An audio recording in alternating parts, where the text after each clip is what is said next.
Elle venait d'avoir 13 ans. Sa mère lui dit: Viens, il est temps d'entrer dans la vie. C'était la première fois depuis longtemps que la mère lui payait de nouveaux vêtements, une petite culotte en dentelle et une robe de soir. La mère insista pour que celle-ci fût prête.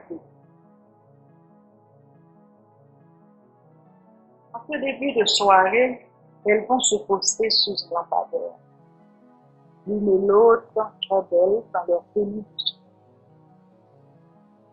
Une voiture glisse contre le trottoir où la mère compte ses pas. La fille, tapie dans la pénombre, appréhende son mère.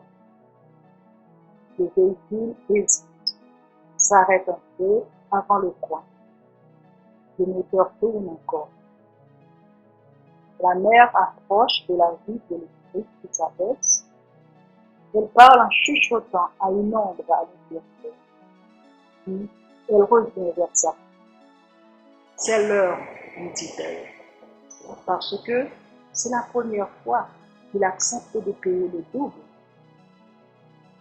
La mère voit bien que la petite fille va pleurer. T'en fais pas, dit-elle. Il est vieux, ça ne durera pas longtemps, pas bien longtemps.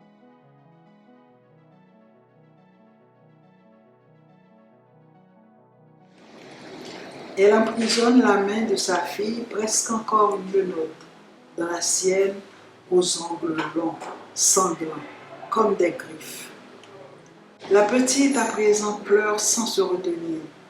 Des sanglots rauques échappés de quelque profondeur que son corps frêle semble ne pouvoir contenir. La mère s'impatiente un peu.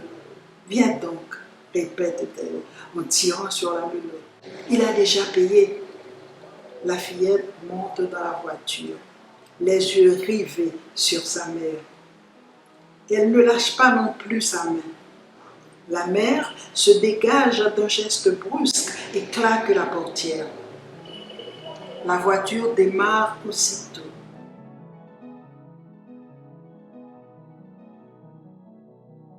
La petite est seule avec cette ombre qui se change lentement en homme à la lueur des lampadaires. Une voix s'élève, couvre le ronronnement du moteur. Ton nom, ordonne-t-elle à la petite forme affaissée contre la portière.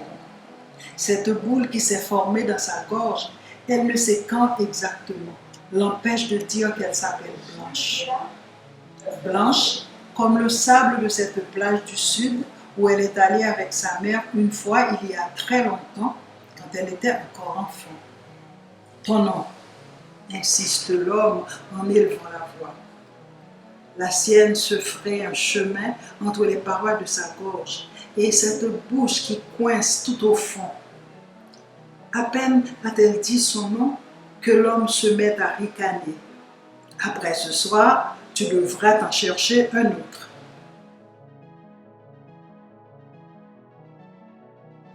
La voiture a roulé pendant une éternité, avec son moteur comme un chat. Elle s'arrête enfin dans un lieu boisé qui surplombe la ville. La petite la voit bien d'ici. Certains endroits sont éclairés, d'autres sont plongés dans les ténèbres, telles des plages de gaz sur le dos d'un chien. L'homme allume le plafonnier. Il la regarde. Elle ne peut détourner les yeux de ce point au-delà de la vitre où le visage de sa mère a disparu. Une main rude sur son cou la force à tourner la tête vers la lumière. Des cheveux gris, l'éclat des dents dans un visage hâlé. C'est tout ce qu'elle a le temps de voir avant de basculer avec le siège et la robe trop courte relevée haut sur ses cuisses.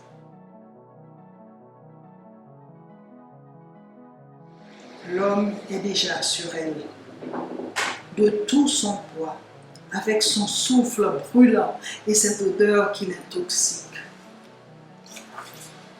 Il fourrage sous sa robe, tire sur l'élastique de la minuscule culotte et s'enfonce en elle sans préambule. Ça ne fera pas si mal, avait dit la mère. Elle avait sans doute oublié. Le cri de la fillette se fige dans sa gorge, comme tantôt son nom.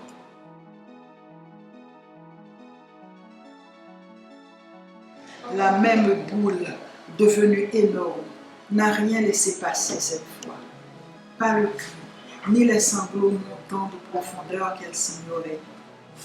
Ils enflent comme les voiles de ce bateau qu'elle avait vu un jour de son enfance sur une plage blanche. Puis, soudain, la boule au creux de sa gorge, son cri, ses larmes surgissent des profondeurs. De sa petite bouche meurtrie jaillit une longue vomissure qui souille la poitrine de l'eau.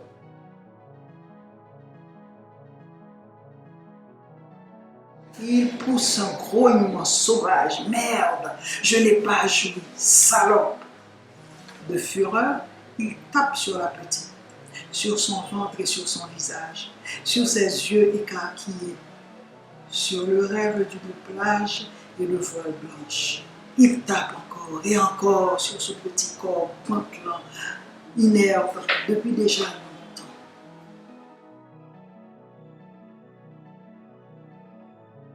Depuis, nuit après nuit, jusqu'à l'aube, sur les trottoirs de cette ville et sous ces rares lampadaires, une mère retrace les pas d'une petite fille dénommée Blanche, qui n'a pas eu à changer de nom.